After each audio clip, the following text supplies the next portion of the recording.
assírios, né? Bom, os assírios eles foram uma civilização caracterizada aí muitas vezes por introduções de equipamentos de guerra aí que se utilizou nas guerras posteriores, né, por outros povos, né, técnicas também de guerra. Então, por exemplo, o cerco militar foi aquela questão lá que os povos antigos utilizavam, né, cercando cidades. Então, os assírios tinham isso, né, usavam lançadores de pedras, eles usavam arietes também. O que eram os arietes? Arietes eram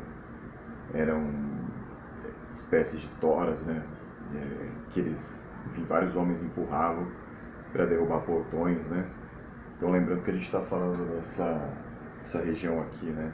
Então, toda essa região aqui dentro do Oriente Médio aqui, ó, então aqui é onde fica a Mesopotâmia, né. Então, a gente olhando aqui no mapa parece pequeno, né, mas não é, tá? O mundo era essa região aqui, né, envolvendo o norte da África, o Oriente Médio e a Europa, tá? Fala assim, um mundo que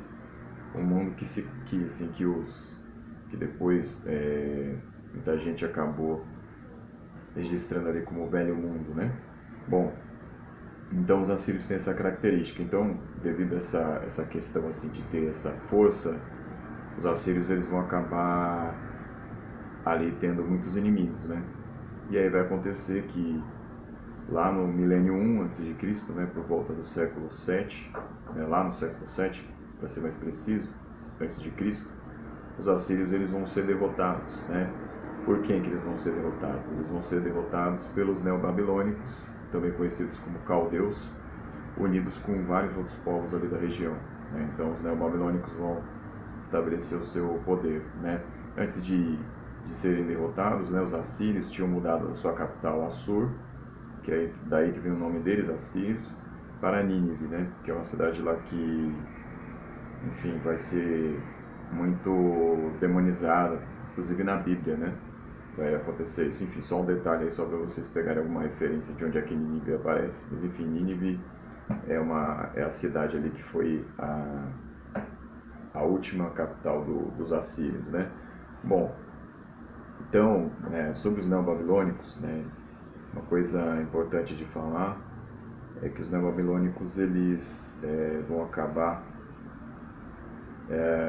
tendo ali um rei muito importante, que vai ser o Nabucodonosor. O Nabucodonosor, ele vai ser conhecido pela questão lá, vai ser lembrado, até hoje é lembrado pela questão do jardim suspenso da Babilônia, né? Então, o jardim suspenso da Babilônia tinha lá um esquema de bombeamento de água que vinha do rio Eufrates, e aí o rio Eufrates, então, você vê como fonte para essa obra se manter ali.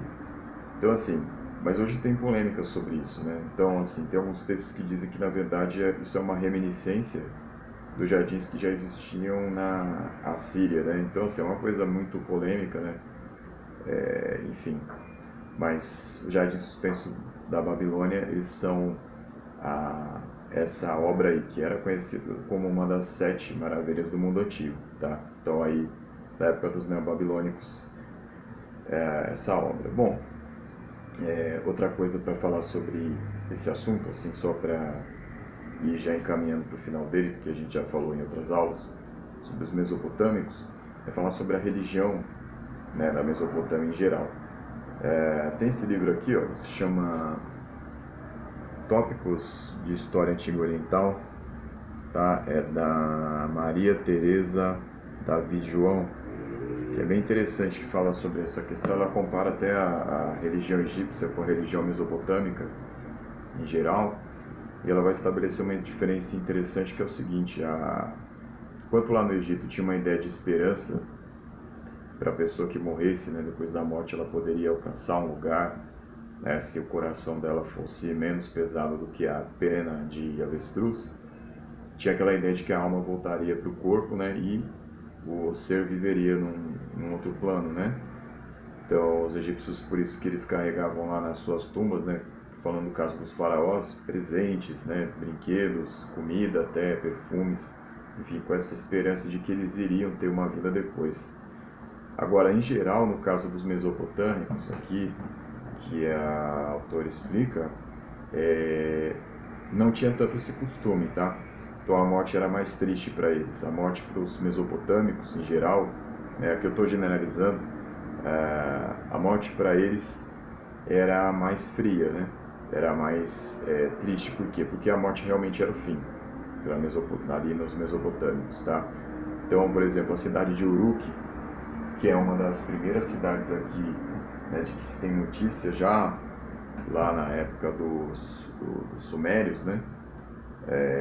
Então, assim, a cidade de Uruk, ela tem lá uma questão que ela é conhecida como a cidade que tem o portal dos mortos, né? Então, se você morria ali na região da Mesopotâmia, segundo a crença, você iria para o portal dos mortos, onde você teria lá os reis uma espécie de submundo, onde você seria ali parte de uma reserva de mortos, né, de almas mortas, almas ali que estariam esperando para serem devoradas. Então, quer dizer, para eles não tinha esperança. Então, se você morresse, acabou mesmo, tá? Teria acabado mesmo, não tem esperança depois de nada, tá? Então, essa era a questão para eles aí relacionada à morte, né? Então, bem diferente dos egípcios, tá? Bom, acho que o que tinha para falar dos mesopotâmicos era isso, né? Então, claro que isso aqui é um resumo, né? Uma generalização, mas enfim, eu acho que, enfim, eu vou acabar postando textos lá na plataforma para vocês, tá? Por enquanto é isso. Obrigado.